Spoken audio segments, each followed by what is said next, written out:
The alarm goes off at exactly 5:47 in the morning. Soft, unremarkable. There is no dramatic music playing, no golden light through silk curtains, just a small beep and a bare foot on cold wooden floor. This man is worth $11 million, and no one around him knows it. He pads to the small kitchen in a faded gray t-shirt, yawning. The coffee maker gurgles quietly, the only sound in this modest house. Outside, a neighbor waters tomatoes, unaware of what he drives past daily. If you passed him on the street, you would never look twice. That, it turns out, is exactly the point of his entire life. He drives a 12-year-old Toyota Camry with a small dent in back. The seats are cloth and the radio only plays a local station. He could buy a Ferrari in cash without even checking his balance. He never has, and honestly, he never really wanted to at all. Wealth, for him, stopped being about proving anything to other people long ago. It became something quieter instead, something much closer to peace than power. At a red light, a teenager in a new BMW revs his engine. The quiet millionaire glances over once, smiles faintly, then looks back ahead. He remembers being that boy once, desperate to be noticed by someone. Now he finally understands something that restless boy could never quite grasp. Being seen and being safe are rarely, if ever, the same thing. At the coffee shop on 5th Street, the barista doesn't know his name. He orders the same drink every single day. A plain, medium coffee. Saving keeps you safe, but investing is what actually builds your financial life. He pays in cash, and always leaves exact change behind. His phone screen has stayed cracked for 8 full months, still unrepaired. Not because he can't afford it, but because it still works fine.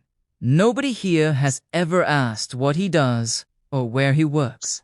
He learned long ago that visibility invites expectation, and expectation invites exhaustion.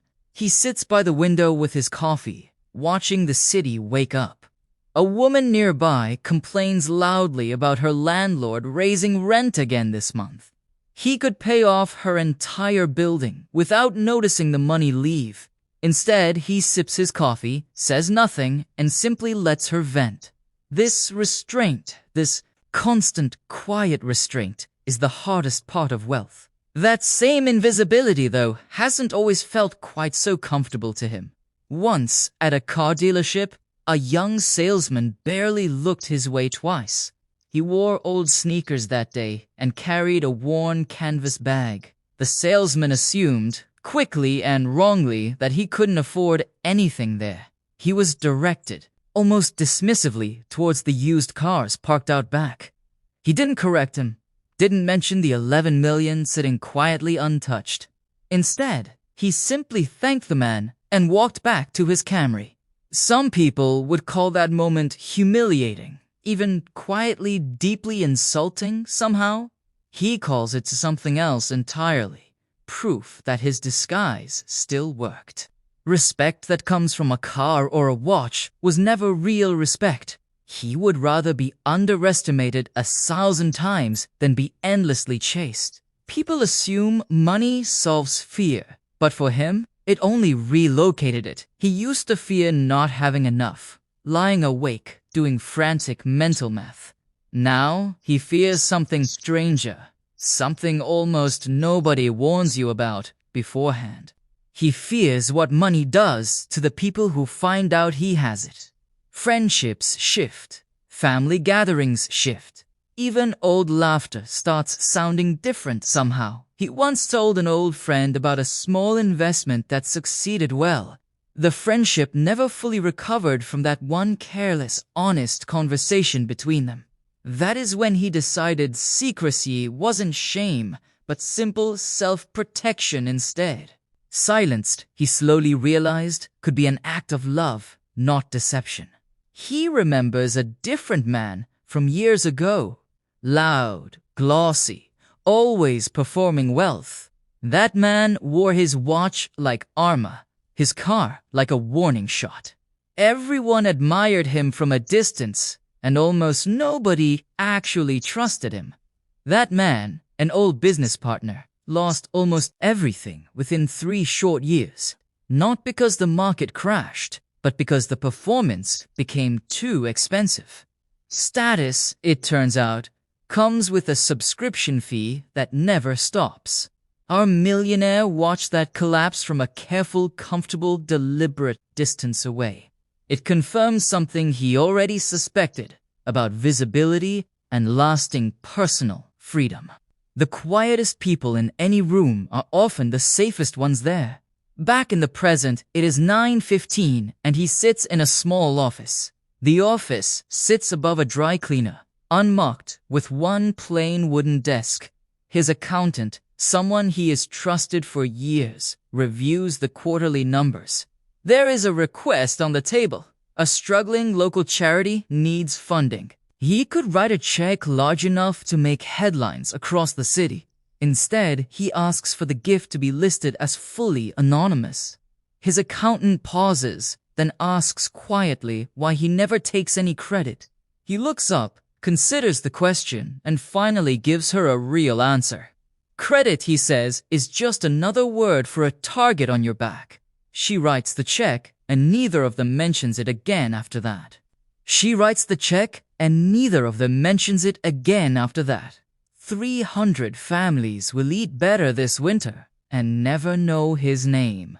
At noon, he meets his daughter for lunch at a small diner nearby. "Dad," she says, "why don't we live like Emma's family lives now?" He puts down his fork and considers how honestly he should answer her. "Because we could live like that," he finally says. "But we don't want to." She frowns, unconvinced, the way teenagers frown at answers that sound rehearsed. He tries again, slower this time, choosing each word with real care. "Money can buy a bigger house," he says, "but not a quieter mind." She doesn't fully understand yet, but she will, someday, understand it completely. That, he hopes, will be his most valuable inheritance to leave behind. At 2, a young entrepreneur nervously pitches him a small business idea. The idea is rough, underfunded, and honestly not particularly likely to succeed. He could easily say no, and statistically, saying no would be smarter. Instead, he remembers someone who once said yes to him years ago. He writes a small check, not because it's wise, but because it's owed. Power used quietly looks a lot like generosity from the outside. Always. Nobody in that meeting will ever know how easily he could refuse. Days like these look completely full, but something quieter runs underneath them. There is a particular loneliness that comes with carrying secrets this heavy, daily. He cannot tell most people what his days actually truly look like. Not because he's ashamed, but because their reaction would change everything, instantly. So he keeps 2 versions of his life running side by side. One version drinks coffee, drives an old car, complains about traffic sometimes. The other version signs documents that quietly move millions of actual dollars. Nobody at that coffee shop has ever met that second, quieter version. This double life is exhausting, but the alternative frightens him even more. He has watched what happens when people learn exactly how much you have. Suddenly, you're not a person anymore. You're a walking, breathing opportunity instead. He rarely attends the parties thrown by other wealthy people close by. Those rooms feel oddly cold, full of comparison disguised as friendly conversation. But he doesn't fully belong at his old neighborhood barbecues either. Anymore. Someone always mentions money, eventually, awkwardly, even when trying hard not to. He exists now in a strange, quiet space between 2 different worlds. Belonging, he learned, was never really about money in the first place. It was about being fully known and accepted without any performance required. He has that with exactly 4 people, And that number feels enough. To understand why he built this life, you have to go back further. He wasn't always like this. Calm, careful, and completely comfortable with silence. 22 years ago, he slept in a car for 11 cold nights. He remembers the specific sound of rain hitting a cracked windshield glass. That sound still visits him sometimes, usually right before he falls asleep. Back then, he promised himself one single thing. If things ever changed, he would never let money change the way he treated other people. That promise, more than any investment, built the man sitting here today. Fear taught him discipline, but poverty taught him something far more valuable. It taught him exactly what actually matters, when everything else disappears completely. Late one night, unable to sleep, he asked himself an uncomfortable question. Who would he be if the money simply vanished by morning? The answer came slower than he expected, but it came, eventually, clearly. He would still wake at 5:47, still make the same black coffee. The routines, the habits, the quiet discipline. None of that needed money. That realization, more than any bank statement, is what let him relax. He wasn't rich because of numbers. He was rich because of habits. The money simply removed the friction that used to interrupt those habits. By 8:30 that evening, the house is quiet, dishes already washed and dried.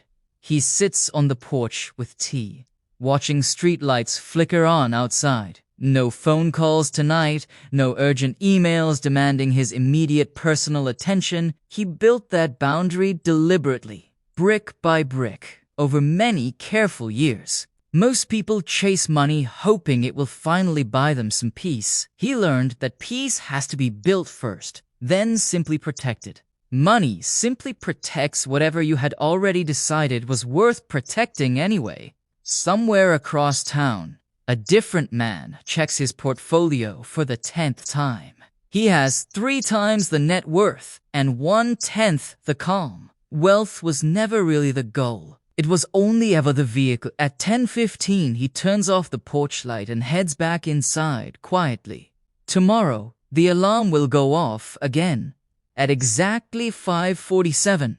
Unremarkable, ordinary. He will make the same coffee, wear the same faded gray shirt. He will drive the same old car, past the same watering neighbor. To everyone watching, nothing about that morning will look different at all. But underneath that ordinary morning sits a decision made and remade daily to stay invisible on purpose when the entire world begs to be seen. Maybe the richest people were never the loudest ones in any room. Maybe wealth was never truly about being noticed, only about being free. And somewhere in a quiet house, an ordinary alarm waits for morning.